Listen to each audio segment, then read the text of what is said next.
Welcome to this educational video about cardiac rhabdomyoma, a rare but important topic in pediatric cardiology.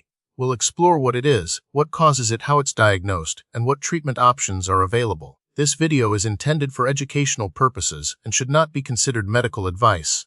Always consult with a qualified healthcare professional for any health concerns. Cardiac rhabdomyomas are benign tumors of the heart muscle, typically found in infants and children. The primary cause is genetic, specifically mutations in the TSC1 or TSC2 genes. These genes are responsible for producing proteins called hamartine and tuberin, which regulate cell growth and division. When these genes are mutated, it leads to uncontrolled cell growth, resulting in the formation of these tumors. In most cases, cardiac rhabdomyoma is associated with tuberous sclerosis complex, or TSC, a genetic disorder affecting multiple organ systems. However, isolated cases can also occur. Let's delve into the pathophysiology of these tumors. The TSC1 and TSC2 genes, when functioning normally, regulate the mTOR pathway, a critical signaling pathway that controls cell growth, proliferation, and metabolism. When these genes are mutated, the mTOR pathway becomes overactive. This overactivity leads to increased protein synthesis and cell growth within the heart muscle. These abnormal cells accumulate, forming the rhabdomyoma. These tumors can vary in size and number, potentially obstructing blood flow, interfering with the heart's electrical conduction system, and ultimately impacting cardiac function. Cardiac rhabdomyomas are relatively rare. The exact prevalence is difficult to determine, as many cases are diagnosed prenatally through fetal echocardiography. However, it's estimated that rhabdomyomas occur in approximately 1 in 10,000 live births. Importantly, a significant percentage of individuals with tuberous sclerosis complex will develop cardiac rhabdomyomas. Therefore, the presence of these tumors is often a key diagnostic marker for TSC, leading to further investigations. The signs and symptoms of cardiac rhabdomyomas can vary depending on the size, number, and location of the tumors. Many individuals with these tumors are asymptomatic, meaning they experience no noticeable symptoms. However, when symptoms do occur, they can include heart murmurs, detected during a routine physical examination. More severe cases can manifest as arrhythmias or irregular heartbeats, which can lead to palpitations, dizziness, or even fainting. In very rare instances, large tumors can heart failure, resulting in shortness of breath, swelling in the legs and ankles, and fatigue. In newborns, tumors obstructing the outflow tract can cause severe cyanosis. The timing of manifestation can be prenatal to infancy. Diagnosing cardiac rhabdomyoma often begins with a suspicion raised during a prenatal ultrasound or a routine cardiac examination. The primary diagnostic tool is echocardiography, a non-invasive imaging technique that uses sound waves to create a detailed picture of the heart.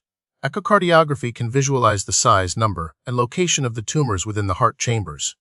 In some cases, a cardiac MRI may be performed to obtain more detailed images of the tumors and assess their impact on surrounding structures. Genetic testing for TSC1 and TS2 mutations is crucial to confirm the diagnosis and assess the risk of tuberous sclerosis complex. Cardiac rhabdomyomas are not typically classified into distinct types based on cellular characteristics, since they are histologically benign. However, they are often described based on their size, number, and location within the heart. Some may be solitary, while others are multiple. They can also be described based on location, such as whether they are in the ventricles or atria. There are no specific formal classifications beyond those descriptive criteria.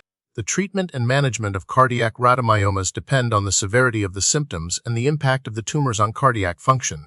In many cases, asymptomatic tumors may require only observation with regular echocardiograms to monitor their size and growth. For symptomatic patients, treatment options may include medications to control arrhythmias or heart failure. In rare instances, surgical resection or removal of the tumor may be necessary, particularly if it's causing significant obstruction or life-threatening arrhythmias. However, surgery is generally avoided if possible due to the risk of complications and the potential for tumors to regress spontaneously. A medication called sirolimus, an mTOR inhibitor, has shown promise in reducing the size of rhabdomyomas and improving cardiac function, particularly in patients with tuberous sclerosis complex. Its use is becoming more common. Currently, there are no specific preventative measures for cardiac rhabdomyomas, as they are primarily caused by genetic mutations. However, genetic counseling is important for families with a history of tuberous sclerosis complex to understand the risk of recurrence and make informed decisions about family planning. The prognosis for individuals with cardiac rhabdomyomas is generally good, especially for those with asymptomatic tumors. In many cases, these tumors will spontaneously regress or shrink over time, often during the first few years of life. However, even with regression, individuals with TSC may require lifelong monitoring for other associated manifestations of the condition. Recent research has focused on understanding the role of the MTR pathway in the development and growth of rhabdomyomas. As previously mentioned, anti-R inhibitors like sirolimus have emerged as effective treatment options for reducing tumor size and improving cardiac function. Ongoing clinical trials are investigating the long-term efficacy and safety of these medications. Furthermore, research is exploring potential gene therapies that correct the underlying genetic mutations responsible for tuberous sclerosis complex and cardiac rhabdomyomas.